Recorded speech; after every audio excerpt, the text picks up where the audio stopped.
Apa perbedaan Adizero Pacer dan Adizero Evo SL secara material? Di video kali ini saya mau mereview sebuah sepatu dari Adidas. Kalau sebelumnya Adidas ngeluarin sepatu yang viral banget, yang kekinian banget, Adidas Adizero Evo SL. Nah, rupanya tanggal 4 Juni kemarin, karena saya habis membuang semua sepatu saya yang sudah banyak rusak, jadi saya mau cari sepatu yang bisa saya gunakan untuk lari, juga bisa saya gunakan untuk harian. Sebenarnya Evo SL ini adalah salah satu kandidat yang bagus sebenarnya, karena ini juga sering digunakan orang-orang untuk lifestyle ya teman-teman. Tapi sayangnya karena dia menggunakan midsole dengan foam like Strike Pro, nah, ini tuh sebenarnya kalau dipakai jalan kurang stabil. Nah, terus dia tuh mudah rusak. Seperti yang teman-teman lihat nih, di bagian pinggir sini ada putih-putih. Ini terjadi di pemakaian saya lari 10 kilo 2 kali. Setelah itu lari easy run 7 kilo. Nah, saya baru menyadari ternyata ada ini. Nah, terus saya pakai juga buat road running, lari di jalan raya ya. Karena nggak selamanya saya pengen lari di track, juga pengen lari di jalan raya. Rupanya foam like Strike Pro ini mudah banget terkikis. Walaupun teman-teman lihat bagian apanya ini, rubbernya ini belum terkikis sekali, tapi bagian sininya udah memutih teman-teman. Ini mudah banget terkikis. Saya nggak tahu ya, mungkin karena dibawa lari di aspal. Jadi sayang banget kalau sepatunya satu yang all-rounded ini dipakai buat lari di jalan terus hancur, juga kita pakai buat lifestyle. Akhirnya saya nyari sepatu yang pengen saya pakai buat lari di jalan, juga untuk saya pakai kerja juga, biar menerapkan konsep minimalis ya teman-teman. Jadi sepatunya satu aja, dipakai lari juga, dipakai kerja juga, jadi ditinggalin di dalam mobil aja teman-teman, nggak dibawa kemana-mana.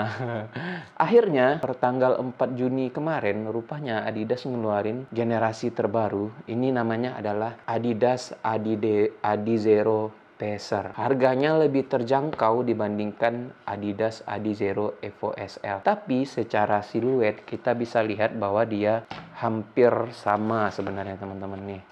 Hampir sama. Hampir sama.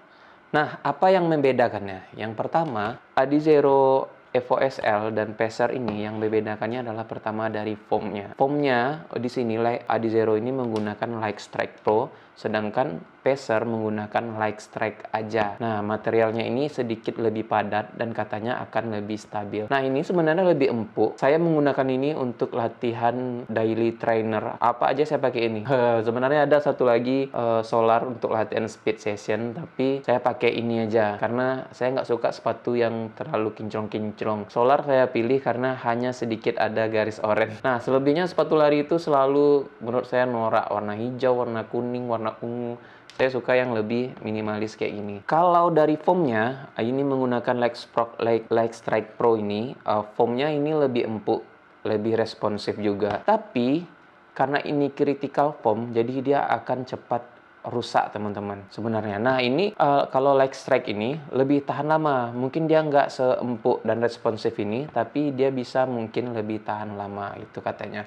Nah, uppernya sendiri kalau kita bisa lihat sebenarnya material dari Adizero Evo SL ini lebih tipis, kayaknya lebih tipis, tapi breathable-nya tentu lebih enak di Adizero Evo SL sebenarnya ya. Tapi untuk ketahanan sebenarnya ini balik lagi nih, kayaknya bakal jadi sepatu badak. Adizero Pacer ini lebih tebal. Saya belum cek ke ininya, apa namanya, breathable-nya. Kalau biasanya review-review sepatu pakai asap lah gitu. Saya nggak merokok dan saya nggak ada vape, jadi mau ngetes pakai apa teman-teman.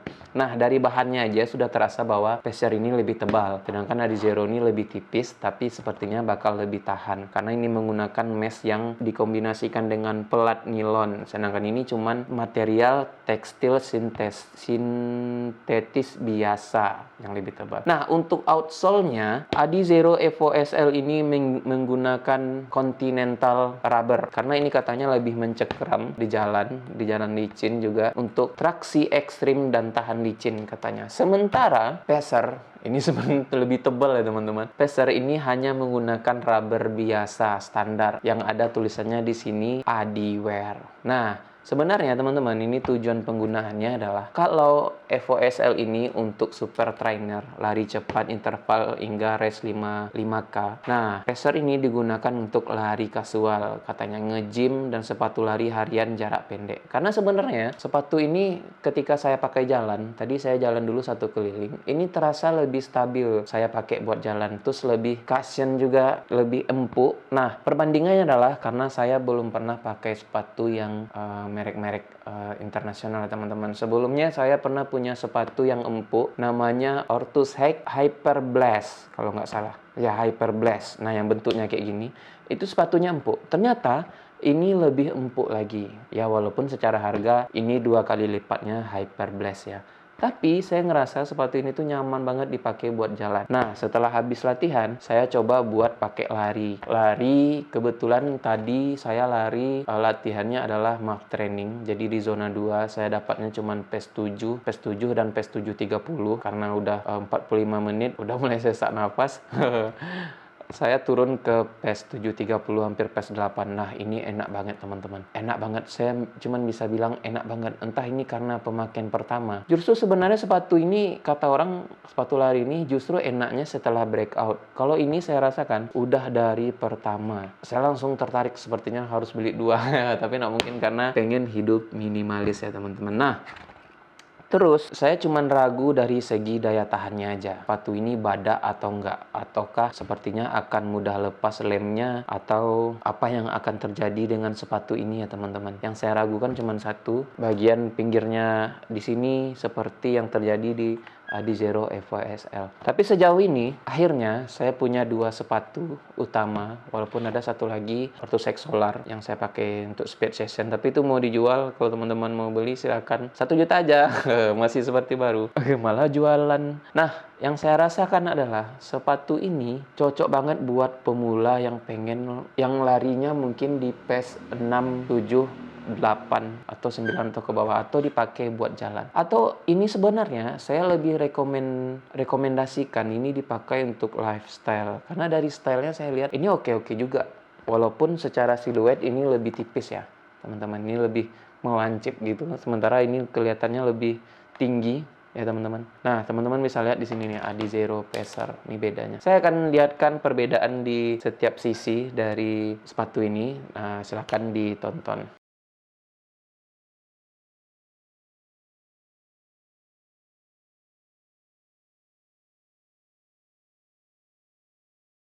Jadi kesan pertama saya memakai sepatu ini, saya cukup sangat puas dengan harga yang terjangkau ya teman-teman. Sepatu ini kalau seandainya saya belum punya sepatu ini, nah saya mau punya satu sepatu dengan gaya hidup yang minimalis, maka sepatu ini adalah pilihan menurut saya. Karena mungkin ini super trainer, tapi balik lagi, orang lain itu lari punya tujuan masing-masing. Ada yang memang ngejar biar bisa lari di PES 4, PES 3, tapi tujuan saya bukan ke sana. Tujuan saya hari ini lari adalah setelah saya mencoba lari 21 kilo, PES 551, akhirnya semua pembuktian saya runtuhkan. Saya kembali angkat beban karena pengen menumbuhkan massa otot. Tujuan saya lari hari ini adalah cuman untuk kesehatan jantung. Jadi akan hanya lebih sering latihan MAF training. Mungkin sesekali saya akan latihan speed session. Nah, dengan harga yang cukup lumayan mahal ini menurut saya, waktu itu 2.400.000-an. Sepatu ini dengan critical foam-nya mungkin akan lebih cepat rusak menurut saya. Nah, dengan keadaan kondisi lari saya saat sekarang, sebenarnya saya akan lebih sering pakai sepatu ini. Nih, sepatu ini akan saya pakai buat lari dan buat kerja juga. Mungkin buat pergi jalan-jalan juga ya teman-teman, karena sepatunya badak ini kelihatan tebel banget ya teman-teman. Adidas. Nah, mungkin segitu aja kesan saya. Makasih buat Adidas yang udah meluncurkan Adizero Pacer. Yang sebelumnya saya mau nyari Duramo SL ya kan, karena siluetnya sepatu lari banget. Ini minimalis juga oke, dipakai stylish. Jadi saya jatuhkan pilihan ke sini. Kesan pertama saya, sepatunya empuk dibawa lari PES besar, PES 678 tadi saya coba. Juga enak dan responsif ketika saya lari di PES 4, walaupun tidak seresponsif Adizero atau sepatu speed session lainnya. Tapi ini lumayan, menurut saya lumayan, karena tujuan saya cuman pengen lari di zona 2, palingan sesekali lari di speed session buat nambah VO2 max. Nah, makasih buat teman-teman yang udah nonton videonya, semoga bermanfaat, karena ini belum banyak yang review di Indonesia ya teman-teman. Jadi mudah-mudahan video ini banyak yang tonton. Makasih yang udah nonton, semoga bermanfaat. Assalamualaikum warahmatullahi wabarakatuh. Ciao.